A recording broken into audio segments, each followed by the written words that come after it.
The Boy Who Cried Wolf. A shepherd boy watching the sheep on the hillside high above the village was alone and bored with no one to play with or to talk to. He thought, I wish a wolf would come and chase the sheep. I could blow my horn and yell, Wolf! Wolf! And all the people would race here, and it would be interesting and fun.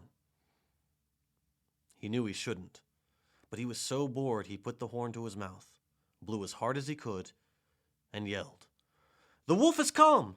The wolf has come! In the town below, he saw people grabbing their axes and clubs and guns and racing up the path to help him save the flock of sheep. Where is he? They shouted.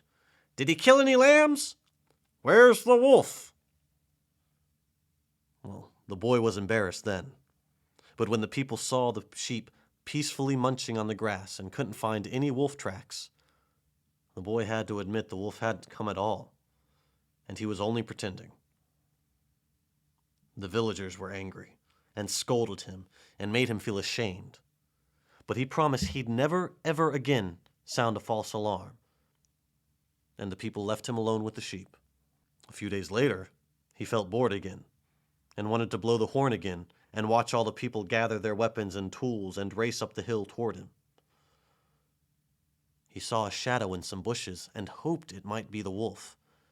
And just in case it was, he decided to blow the horn. And he did. And again the people gathered up their rakes and hoes and long knives and guns and raced up the path as fast as they could. But again, the sheep peacefully grazed on the grass, and no one found any sign of a wolf's footprint or any wolf hair stuck on the bushes or briars. This time, no one scolded him.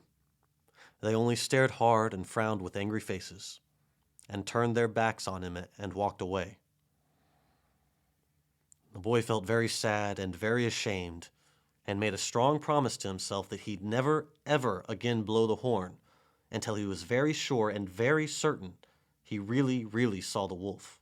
The very next day, he saw something dark like a furry tail moving behind some rocks. And then a little later, a shiny black nose peeking from the bushes. And a few minutes later, two dark, furry, pointy ears poking up from behind a fallen log. The boy wanted to blow the horn, but didn't dare yet. Then, suddenly, the wolf exploded forward, leaping from a rock to attack a lamb and drag it into the bushes. The boy blew the horn louder than he'd ever blown it before, and yelled at the top of his lungs, Wolf! Wolf! The wolf has come! But down in the village, no one reached for an axe or a rake or ran into a house to fetch a gun or a big knife. No one started up the path to help him. It was as if he'd never blown the horn or cried wolf at all. The wolf ran across the field and caught another lamb, and again the boy blew his horn and cried, Wolf! Wolf! But again, no one listened or paid attention or even looked up. Fearful, his heart beating fast, watching to see if the wolf would come chase after him, the boy ran down the path to the village shouting, The wolf has come! He's killing the lambs! Why didn't you come when I cried wolf? When the people saw how afraid he was, many of them grabbed their guns and knives and clubs to race up the path to drive away the wolf. But an old woman stayed behind and looked at him sternly and said, You cried wolf once and lied to us, for the wolf had not come. You cried wolf again and lied again, for again there was no wolf. Who among us could ever believe you when the wolf finally came? The boy was sad, but he knew the old woman was right. And when he grew older, the boy moved to live in another village, for in that first village, no one had ever believed him again.